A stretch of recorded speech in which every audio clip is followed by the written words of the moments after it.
రేవంత్ సర్కార్ డైరెక్షన్ లో తెల్లవారుజాము నుంచే ఎర్రోళ్ల శ్రీనివాస్ ఇంటి దగ్గర ఖాకీల ఓవర్ యాక్షన్ మొదలైంది. ఏదో ఉగ్రవాదిని అరెస్ట్ చేసినట్లుగా పోలీసులు బిల్డప్ ఇచ్చారు. తెల్లవారుజామునే ఎర్రోళ్ల ఇంటికి వచ్చి తలుపులు కొట్టారు. ఏదో జరిగిపోతుందన్న లెవెల్లో అక్కడ నానా హంగామా సృష్టించారు. ఒక రకంగా యుద్ధ వాతావరణాన్ని క్రియేట్ చేశారు. ఆ స్థాయిలో ఎర్రోళ్ల ఇంటిని ఖాకీలు చుట్టుముట్టారు. పెద్ద ఎత్తున బలగాలను మోహరించి భయభ్రాంతులకు గురి చేశారు. ఈ నేపథ్యంలో గులాబీ శ్రేణులు, ఓయూజేఏసీ నేతలు, విద్యార్థి సంఘాల నాయకులు అక్కడికి భారీగా తరలివచ్చారు. ఎర్రోళ్ల అరెస్టు సందర్భంగా ఉద్రిక్త వాతావరణం నెలకొంది. జై తెలంగాణ నినాదాలు మిన్నంటాయి. రేవంత్ సర్కార్ డౌన్ డౌన్ నినాదాలు హోరెత్తాయి. ఈ ఉద్రిక్తతల మధ్య ఇంట్లో ఉన్న ఎర్రోళ్ల శ్రీనివాస్ ను అక్రమంగా అరెస్ట్ చేసిన పోలీసులు మాసప్ ట్యాంక్ పిఎస్ కు తరలించారు. అక్కడి నుంచి వైద్య పరీక్షల కోసం ఆసుపత్రికి తరలించారు.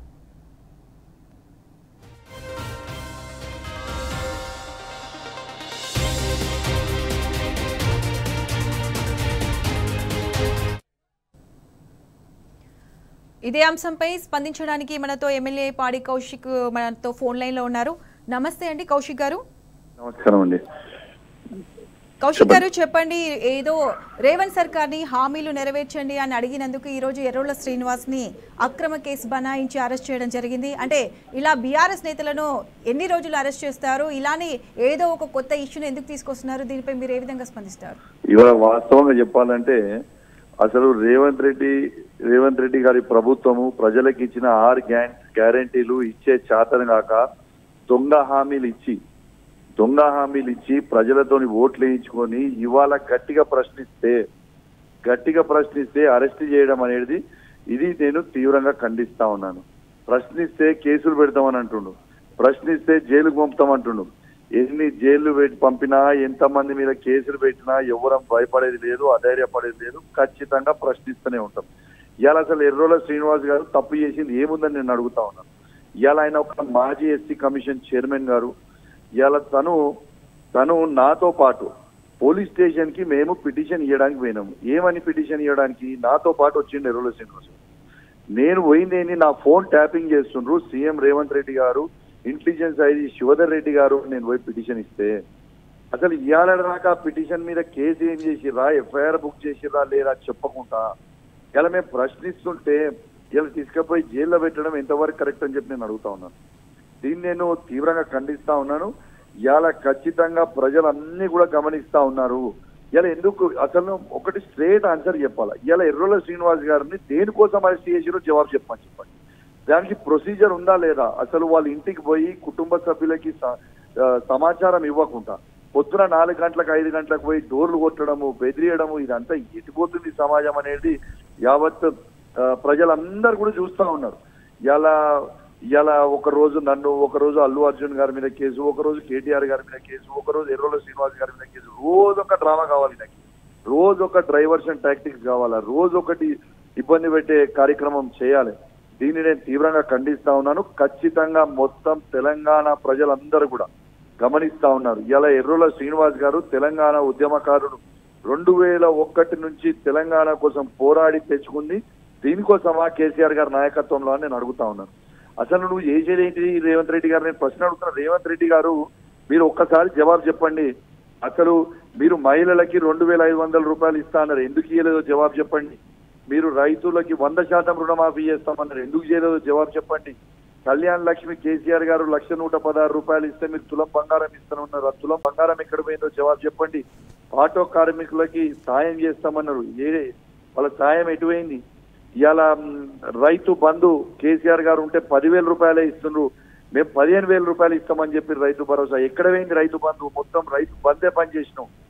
ఇవాళ కేసీఆర్ కిట్ ఎక్కడికి పోయింది? న్యూట్రిషన్ కిట్ ఎక్కడికి పోయింది? ఇలా కంటి వెలుగు తాతలకు అవ్వలకి కంటి వెలుగు ఎటుపోయింది? ఇలా పెన్షన్ మీరు 4,000 చేస్తామన్నారు, పెన్షన్ 4,000 రూపాయలు ఎక్కడికి పోయింది? వికలాంగులకి 6,000 రూపాయల పెన్షన్ చేస్తామన్నారు, ఎక్కడికి పోయినాయి? ఇవన్నీ అడిగితే కేసులు పెడతామన్నారు. ఇవి నేను చెప్పిన కొన్ని మాత్రమే. వాళ్ళు మొత్తం 420 హామీలు ఇచ్చిండ్రు, 6 గ్యారెంటీలు ప్రధానంగా ఇచ్చి ఒక్కటి కూడా ఫుల్ఫిల్ చేయకపోవడం దీన్ని తీవ్రంగా ప్రశ్నిస్తూనే ఉంటాము. కానీ ఎర్రోళ్ల శ్రీనివాస్ గారిని అరెస్ట్ చేసిన తీరుని మాత్రం తీవ్రంగా ఖండిస్తా ఉన్నాను.